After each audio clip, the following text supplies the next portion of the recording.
Il match tra i padroni di casa del Maccan Prata e il Cesena, gara di fondamentale importanza per la formazione giallonero che vuole evitare di essere risucchiata nella zona calda della classifica. Palla che arriva nuovamente a Botosso al limite della rigore, spalle alla porta, c'è la possibilità da parte di Zecchinello e poi il tentativo di Botosso, prima occasione da rete da parte della formazione di casa con questa iniziativa sulla quale si è opposta bene con il petto a chiudere lo specchio della propria porta. Ancora Botosso, il tiro con questa ottima sortita di Caverzan sulla sponda del proprio compagno e subito riparte il Cesena con Pritoni. Vediamo il tiro, la rete, passa in vantaggio con Hakimi e nella prima occasione sostanzialmente il Cesena trova immediatamente la rete a 16:44. Essersi avvicinato al vantaggio il Maccan Prata. Si trova ancora la grande parata su questo tentativo, parata di Montaldi su Di Guida. Ora la possibilità del tiro, è ancora fuori il pallone, c'è stata una deviazione, quindi qui in basso il numero 8 Martinez e poi la palla dallo stesso, calciata dallo stesso Martinez e per pochissimo non trova subito, immediatamente appena entrata, la rete del pareggio. Ma attenzione, pallone perso in contropiede e poi sia da una parte che dall'altra cadono i giocatori. Attenzione, Dallò, parte il destro e ancora il pallone che viene messo fuori dalla propria porta dal portiere. Botosso, parte il tiro, ancora con le mani l'ottima risposta. Pallone che arriva ancora per il numero 7. Attenzione perché è molto sguarnita la difesa della formazione di casa.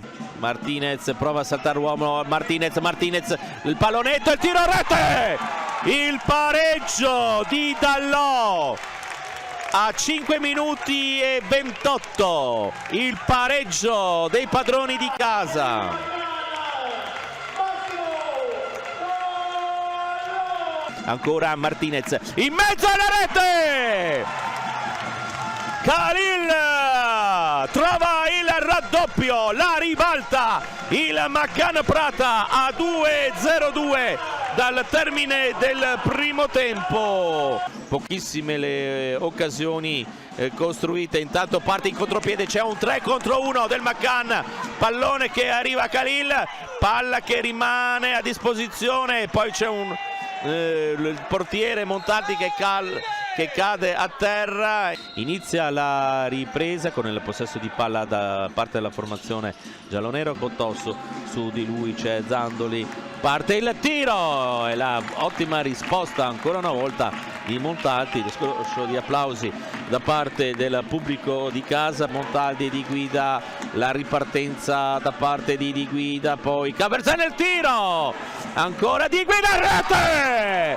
al volo, il tapin vincente da parte di Di Guida a 18 e 21 secondi dal termine della partita. È riuscito Di Guida a portare il punteggio sul 3-1.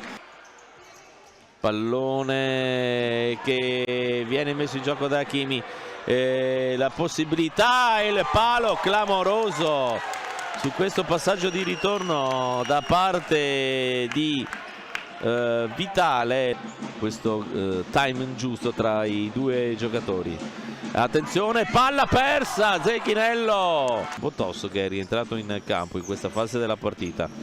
Renato Botosso, la punta, la palla che colpisce la parte esterna del palo.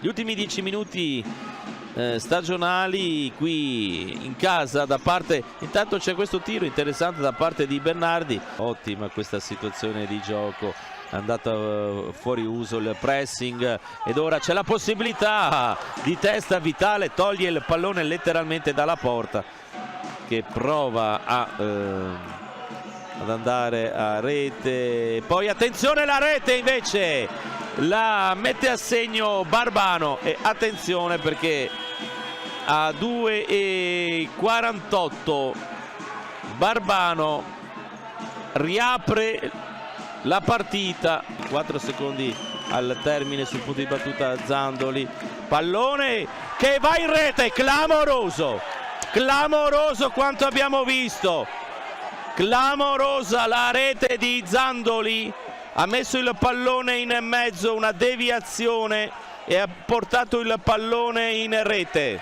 Beffa clamorosa, 3-3 a 2 secondi dal termine, 2 punti gettati via, e praticamente arriva qui il termine del match a 2 secondi dalla fine, solo un punto per il McCann.